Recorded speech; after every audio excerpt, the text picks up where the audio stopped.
After spending weeks down in the rabbit hole, listening to the likes of Ashton Forbes, John D'Souza, Dr. Stephen Greer, all talking about the all the UFOs and drones and UAPs and plasmas and orbs appearing in the skies worldwide.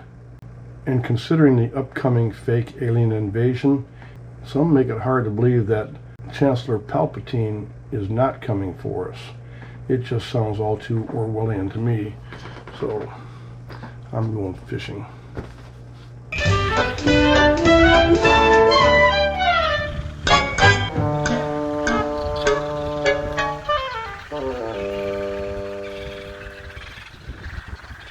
First things first, I'm gonna go check out some fishing spots. So that's where we're going.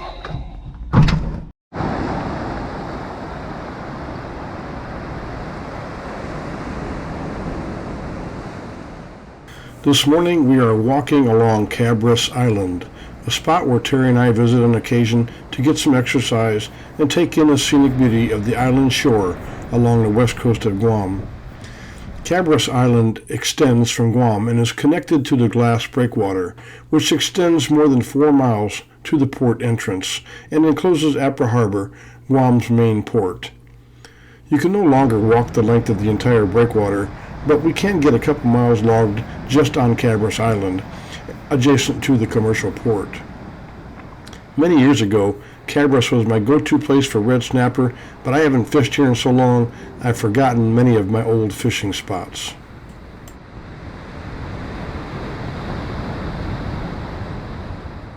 During our walk, we came upon a few trees that had these insect traps, which are used to catch the invasive coconut rhinoceros beetle, which can do a lot of damage to the coconut tree population on the island.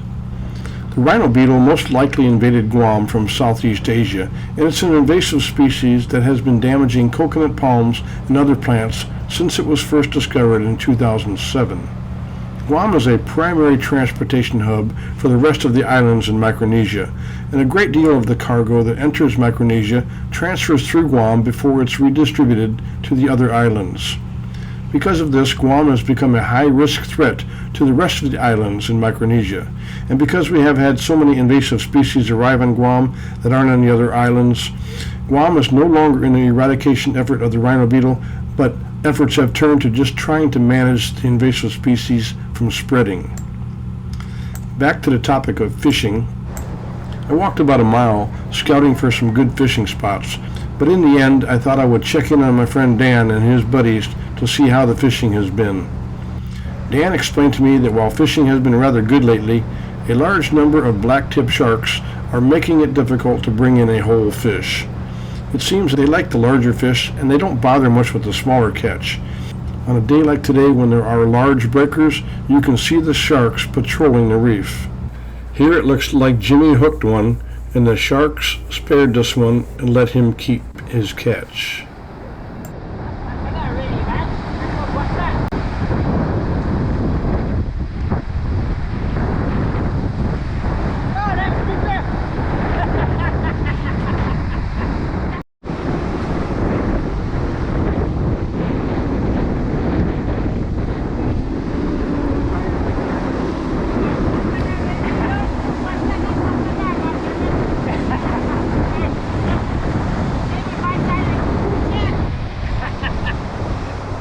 What do you call it? Tataga?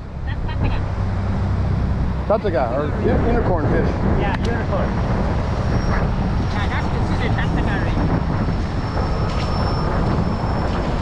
The one that the sharks didn't get. Oh, but small. Small, yeah. Oh, yeah. I'll show you the one I got.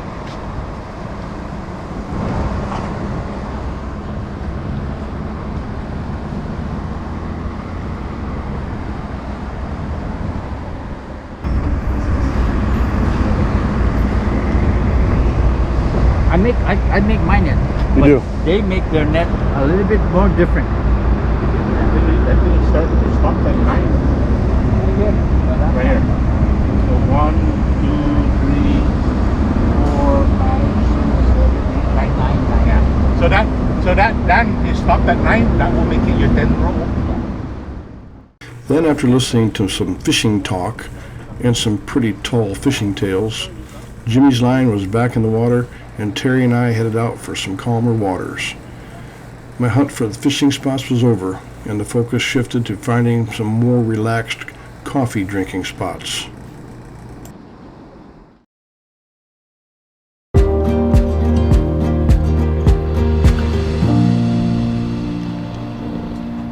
Just how close can you park to the beach on Guam?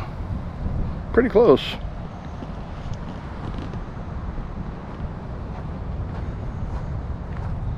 Bam, right here. If I got any closer, I'd be in the water.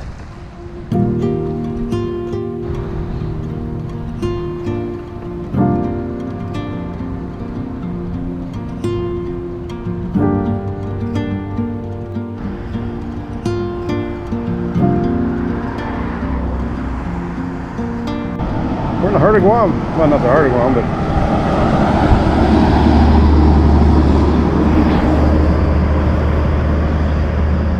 that's the PD power plant on Cabras Island. So we're right up against civilization here.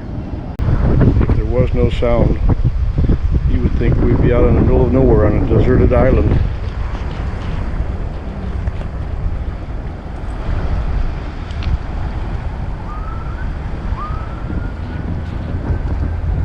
Hey, remember years ago you could walk on these beaches and find all kinds of shells. That's a cowrie, small, but you could find all kinds of stuff here years and years and years ago. But shell picking is it's not easy pickings these days. It's not easy to find good shells. It's like the population has diminished. Probably with the reefs, some of the reefs becoming decimated for various reasons. I think the seashells by the seashore are no more. So I guess Sally's out of a job. This is actually where I learned to snorkel at back in 1974. The old USO sits on that point right there. I don't know if you can see the building back there, but it's dilapidated and hadn't been in use for many, many years. But I learned to snorkel right in there. You could rent snorkeling gear from the USO. Eventually I bought my own, but yeah, I started snorkeling here. The PD channel, it goes way out. This is all pretty shallow in here. 3 to 6 feet of water, but great place to snorkel. Today is a little windy though. It's water's a little bit choppy, but for beginner snorkelers, but experienced snorkelers, not a problem. So we're going to head off in this direction.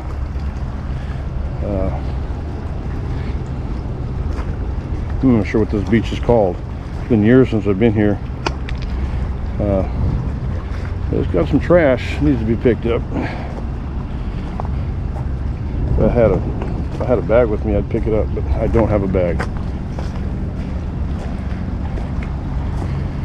Here's the second half of that beach. Whew. That's a little slickery. Slickery when wet.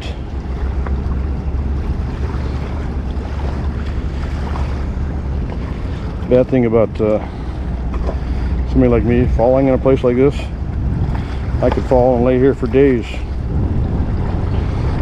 Well, they'd find my truck, but I think you know what I mean. You could lay here for a long time before somebody found you.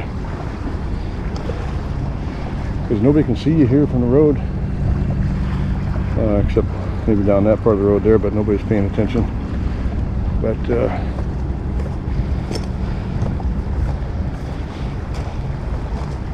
I usually like to go exploring with somebody, a friend, or Terry, and just gonna see what I can discover.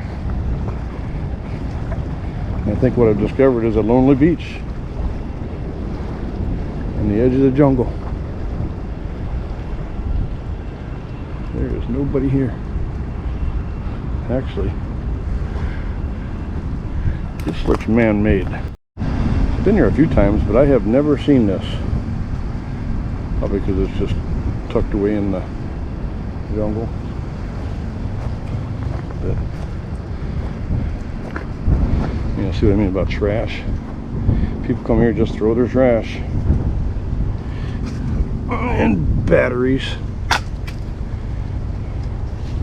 Terrible, terrible, terrible. I'm betting this is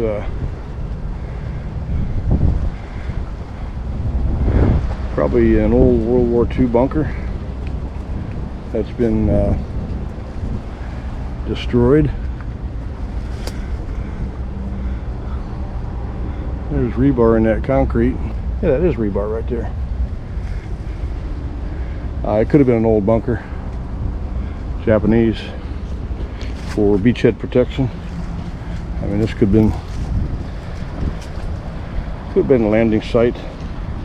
But Asan Point, way over there, and just on the other side of Asan Point, is where the big invasion in 1944 occurred.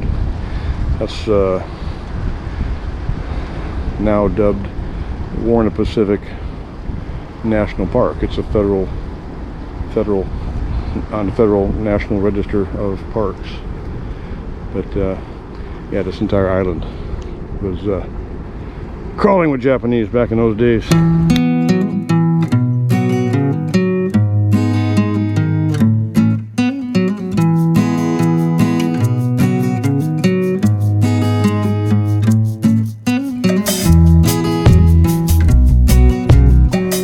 This is what I call tropic shade.